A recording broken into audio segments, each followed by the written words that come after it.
Wade ñi ñu fi jógee ñëpp depuis 2002 ak ñeneen ñi leen fi topp. El Hadj damay faral di wax ni jaloore yi ngeen def tey est-ce que jotul ñu am musée de l'international bu nga xam ne tey ku fa ñëw xam ne fii Pape Bouba nekkoon na fi lii la fi def Bruno Metsu jaar na fi lii la fi def Bocandé jaar na fi lii la fi def et cetera est-ce que loolu tey jotul état bi samp un musée de l'international pour immortaliser votre œuvre. Bien sûr jot na état bi def ko et je crois que président de la République man conseil am la dinañ ci waxtaan. noonu loolu lay jëriñ loolu tax tamit xale yi ñëw war a fas jom war a mën a fas jom ndax lu amul loo xam ni ñi ko defoon démb ñoo ngi fi di tegee du jëriñ dara xëy na peut-être que loolu noonu manqué gagné wuñu Coupe d'Afrique mais je crois que li ngay wax ni Malick mooy li am moom mooy liy dëgg nit ki buy dund tamit li nga wax ñu teg si tamit nit ki buy dund da nga koy jox la moitié li mu moom bu demee ba dem nag nga delloo ko beneen moitié bi famille am et je crois que noonu la Afrique noonu la dëkk di demee musée boobu heure boo paree pour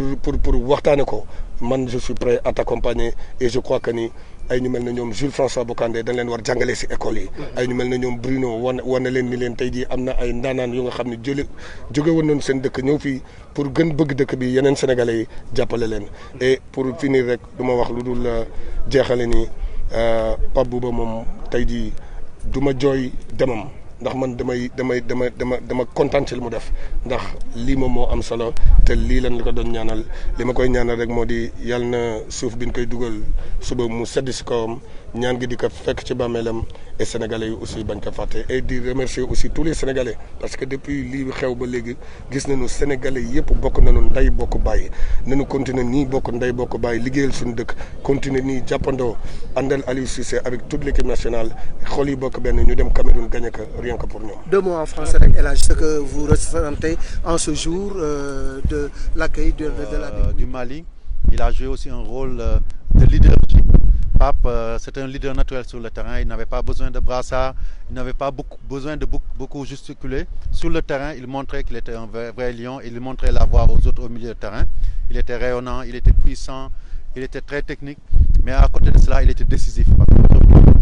Avec ses 3 buts, je pense que c'était le plus décisif en Coupe du Monde. Pour quelqu'un qui jouait pratiquement en milieu défensif, au milieu relayeur, et aussi il a été l'exemple de bravoure, de courage, qui sont des symboles bien sénégalais. Et d'un autre côté aussi, en dehors du terrain, Pape était exemplaire. Il a aussi symbolisé les valeurs sénégalaises qui sont de yar, de teggin, de discrétion, de sutura. On ne l'a jamais entendu dans certaines choses. Il a toujours été exemplaire à tout point de vue et surtout très discret dans sa vie. Il n'était pas quelqu'un qui s'exposait beaucoup, mais une fois sur le terrain, il se métamorphosait. Et ça, ce double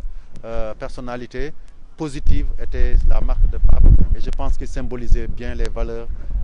sénégalaises à inculquer aux jeunes générations. Est-ce que c'est à cause de cela qu'aujourd'hui tous les Sénégalais oui.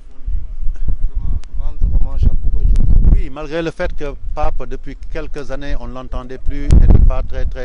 dans l'exposition. Dès que la nouvelle de son décès est répandue, on a vu comment les Sénégalais ont réagi, je dirais comment le monde entier, parce que justement ces vertus dont j'ai parlé,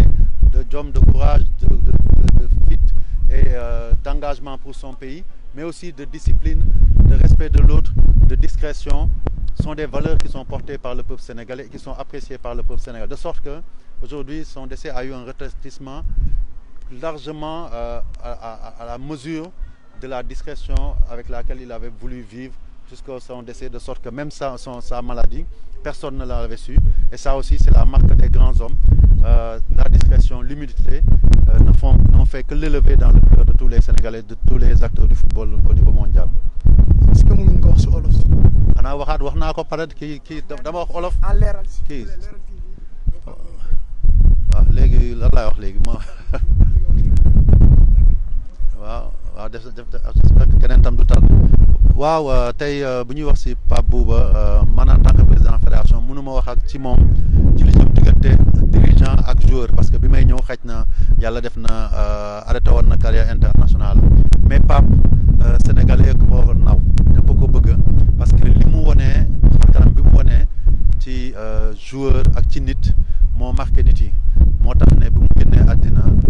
amaana ñi ci yëguñu woon feebaram parce que moom dafa nekk ku discret ku humble bëgguloon sax nit yi xam li ko jot mais bi ko nit yi yëgee gis ngeen riir bi mu am ci àddina si yëpp ak fii ci Sénégal sénégalais yëpp ko mettit la ba bi may ñëw nii tey ku nekk mu ngay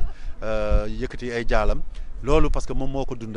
dafa wane xar kanam boo xam ne mooy xar kanam bi ñu namm si doomi Sénégal maanaam ci wàllu xare pour sa réew nga joxee ba jeex Pape Bouba de 2000 presque ba 2004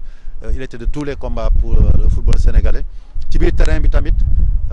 beneen xar kanam la doon am Pape bu duggee si terrain gaynde lay nekk kenn mënu ko téye il est au four et au moulin milieu terrain mën naa ne moom moo ko doon gérer mais bu yemee loolu bu waree décisif moom mooy dem dugali coupe du li koy firndeel mooy coupe du monde boo xam ne ci milieu défensif mu dem dugali ñetti but ginnaaw ñetti but yooyu gëm naa ne bu di dugal contre France ak yi mu dugal contre Uruguay bu ñu ko si dindee xëy na Sénégal du yegg fu mu yegg donc loolu rek war na ne dayooyam en tant que joueur mais bu génnee ci biti bi beneen nit nga daan gis Pape boo xam ne bu sedd bu dal doo xam sax ne star la du wane boppam ci dara mu ngi suufeel boppam yemale boppam ak ñëpp gis ngeen sax li mu ko waxee léegi ak feebar bi yëpp mënoon na yëkkati àdduna si yëpp ne Pape Bouba dafa feebar mais kenn déggu ko ba ni muy génnee àdduna donc vraiment def naa loolu la ko askan bi di fay tey pour mën ñëw ko rendre hommage te gëm nañu tamit li mu wonee mooy xar kanam bi nga xam ne bépp doomi Sénégal war a am ci boo waree engagé wu pour sa dëkk nga joxe wu ba jeex boo waree sëq ak say askan nga wan leen yar wan leen tëggin wan leen suufel sa bopp loolu la wone donc loolu rek jar na ñu sargal ko tey te gëm nañu ni ñu koy sargalee yàlla noonu la koy sargalee ci këram bi mu koy dalal fële ca Rufisque.